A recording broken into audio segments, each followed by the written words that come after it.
apalagi kalau meninggalkan. Sebagaimana Allah Subhanahu wa taala telah menjanjikan berbagai macam pahala kepada mereka yang menunaikan perintah-perintahnya, Allah Subhanahu wa taala pun juga murka dan memberikan ancaman kepada mereka yang mengabaikan daripada perintah-perintahnya. Janji pahala yang tak terhingga atas ketaatan kepada Allah benar-benar merupakan karunia dari Allah Subhanahu wa taala.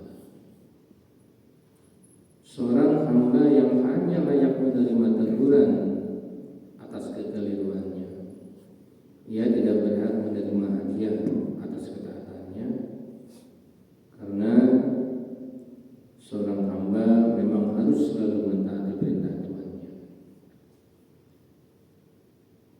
Jika seorang hamba dihukum karena melanggar daripada aturan dari Tuhannya, sebesar apapun hukuman yang ditimpakan kepadanya, hal itu sudah pada tempatnya. Sebab adakah kesalahan yang lebih besar bagi seorang hamba melebihi daripada mengingkari perintah Tuhannya? Hadirin yang dirahmati Allah Subhanahu wa taala, jadi tidak seharusnya ada peringatan dan teguran secara khusus terlebih dahulu sebelum datang hukuman.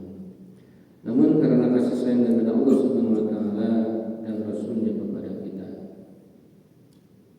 sehingga Allah Subhanahu wa taala dan Rasulnya dengan berbagai macam cara telah memberikan berbagai peringatan tentang kerugian yang akan menimpa kita jika kita mengabaikan daripada perintah-perintahnya. Seandainya kita tidak mau mengambil daripada pelajaran, maka kita hanya akan rugi. Hadirin yang dirahmati Allah Subhanahu wa taala, kita masuk pada hadis yang pertama. An Ibni Abbas radhiyallahu anhu qala qala Rasulullah sallallahu alaihi wasallam, man sami'a nidaa falam yamna'hu min ittiba'ihi udrib qalu wa ma la udrib wala khawfun aw maradun lam tuqbalu min shalah allati shalla. Rawahu Abu Dawud wa Ibnu Hibban fi Sahih wa Ibnu Majah. Dari Sayyidina Ibnu Abbas radhiyallahu anhu, ia mengatakan bahwasanya baginda Rasulullah SAW telah bersabda, barang siapa yang mendengar azan dan tidak memenuhi panggilan azan tersebut tanpa adanya uzur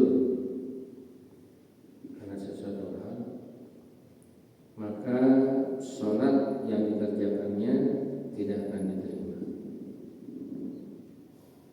Para sahabat radhiyallahu anhum bertanya, apakah yang dimaksud uzur itu dalam hal ini? Jawab menjawab takut atau sakit. Yang dimaksudkan takut di sini adalah suasana yang tidak aman, karena adanya suatu bahaya yang mengkhawatirkan, seperti halnya dalam situasi kondisi peperangan, itu suasana yang takut. Yang kedua yang sakit. Jadi kalau suasana aman, badan kita sehat, udah kita tidak sholat berjamaah. Ini kalau bersandar pada hadis yang baru itu, falan yuba sholat, wanita ini masalah. Dalam arti sholat munfaridahnya. Tetapi di sini ada penjelasannya bahwa yang dimaksud tidak akan diterima sholatnya itu adalah ia tidak mendapatkan pahala dan anugerah dari sholatnya, meskipun kewajibannya telah tertunaikan. Inilah makna daripada hadis tadi, yang lafadznya la sholata, yang artinya tidak ada sholat. Dikatakan tidak ada sholat itu sebab keutamaan sholat yang seharusnya ada, yaitu sebagai penyebab pahala dan anugerah, tidak terdapat dalam sholatnya. Inilah menurut pendapat daripada Imam Abu Hanifah atau mazhab Hanafi. Sedangkan sebagian sahabat radhiyallahu anhum dan begitu pun sebagian para tabi'in radhiyallahu alaihim, berdasarkan pada hadis ini mereka berpendapat bahwa meninggalkan sholat berjamaah tanpa uzur itu haram, dan sholat berjamaah itu hukumnya fardu, sehingga banyak ulama yang berpendapat bahwa orang yang meninggalkan sholat berjamaah tidak sah sholatnya. Sedangkan dalam mazhab Abu Hanifah atau mazhab Hanafi, walaupun sholatnya sah, tetapi mereka berdosa. Kenapa? Karena meninggalkan perintah berjamaah. Sayyidina Ibnu Abbas radhiyallahu anhu meriwayatkan sebuah hadis bahwa ia berdosa karena mengingkari Allah Subhanahu wa taala dan Rasulnya. Ia berkata, barang siapa mendengar azan lalu ia tidak sholat berjamaah, berarti ia tidak menghendaki kebaikan dan tidak dikehendaki mendapatkan kebaikan. Sayyidina Abu Hurairah radhiyallahu anhu berkata, barang siapa yang mendengar azan lalu tidak sholat berjamaah, maka lebih baik dituangkan limat mendidih ke lubang telinganya. Dalam arti kata, percuma mana buka cili ada yang azan tapi ternyumpun karena perintah untuk sholat berjamaah. Nah, saya sekalian cepil tadi cocokkan itu timah panas. Nah, kemudian hadis yang kedua yang dibaca Allah, ancaman bagi yang tidak berjamaah selepas mendengar azan. An Mu'ad bin Anas radhiyallahu anhu an Rasulullah sallallahu alaihi wasallam annahu qala al-jafa'u kullal jafa wal kufru wan nifaqu man sami'a munadillah yunadi ila salati fala yujibu, rawahu Ahmad wa Tabrani. Dari Sayyidina Mu'ad bin Jabal bin Anas radhiyallahu anhu bahwasanya baginda Rasulullah sallallahu alaihi wasallam beliau telah bersabda, benar-benar keras kepala, kufur, nifaq. Jadi dicatatnya dua hal, keras kepala, kufur dan nifaq, munafik. Yani siapa? Yani orang yang mendengar seruan muadzin untuk sholat tetapi ia tidak memenuhinya.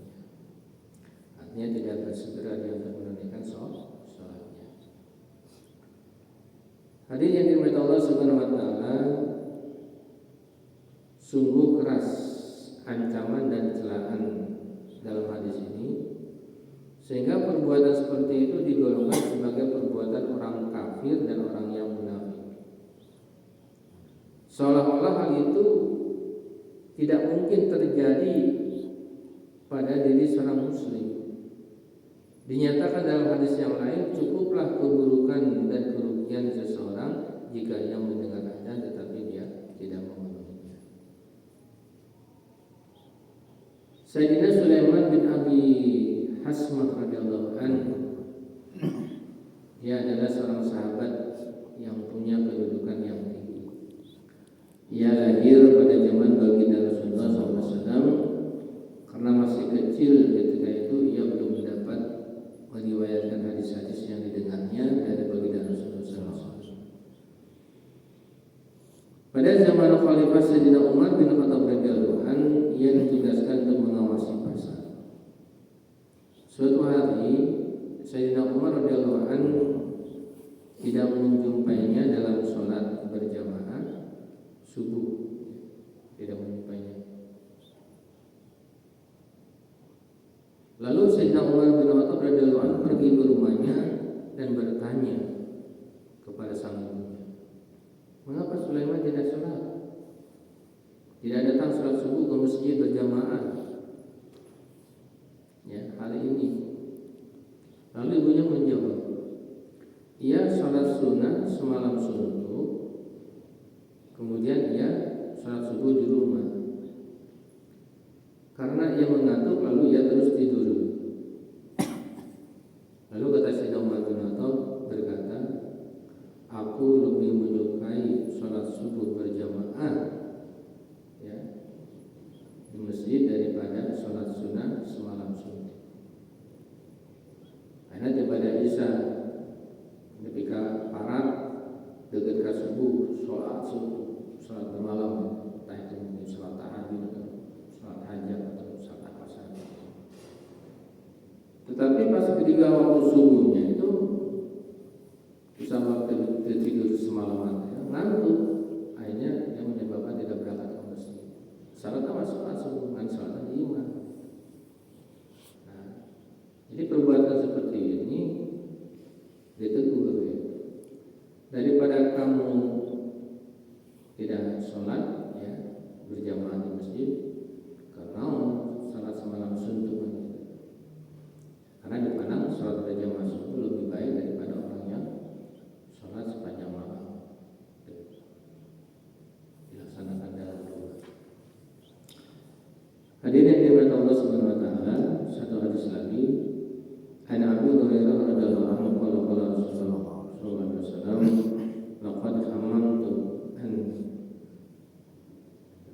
an amuru ya fityati fayajma'u ila hasman min hadami summa hadi qauman yusalluna fi buyutihim laysat bihim illatun fa akhriquha alaihim. Rawahul Muslim. Ini hadisnya apa namanya sangat luar biasa. Dari Sayyidina Abu Hurairah. Ini kalau Abu Hurairah itu berarti hadis yang mutawatir, yang sahih. Bahwasanya baginda Rasulullah SAW beliau pernah bersabda, sungguh aku ingin menyuruh pemuda agar mengumpulkan beberapa ikat kayu bakar untukku. Lalu ku datangi orang yang sholat di rumah mereka tanpa uzur dan ku bakar rumah-rumah mereka sedangkan mereka di dalamnya. Jadi bersandar pada hadis yang sangat luar biasa ini, katakan hadis yang ekstrim begitu. Jelema pemuda lo tidak ingin ke masjid ke waktu sholat subuh ya. Sampai-sampai Rasulullah memerintahkan agar supaya rumah mereka itu dibakar karena dia tidak berangkat ke masjid untuk sholat berjamaah tanpa adanya uzur. Itu. Jadi baginda Rasulullah SAW amat menyayangkan terhadap umatnya, sehingga beliau tidak tega melihat umatnya ditimpa kesulitan sekecil apapun. Namun demikian betapa marahnya beliau ya kepada mereka yang mengerjakan sholat fardu di rumah tanpa uzur, sampai beliau menyatakan berkeinginan membakar rumah mereka ya. Artinya sebagai suatu ancaman. Karena mana bapak iman dari ini ke masjid mah dari sholat berjamaah sholat lima waktu, tapi sholat fardu ya. Kalau sunnah seperti tahajud ya sah-sah saja ya sunnah. Kalau sholat sunnah seperti qiyamul lail memang disunahkan di rumah ya.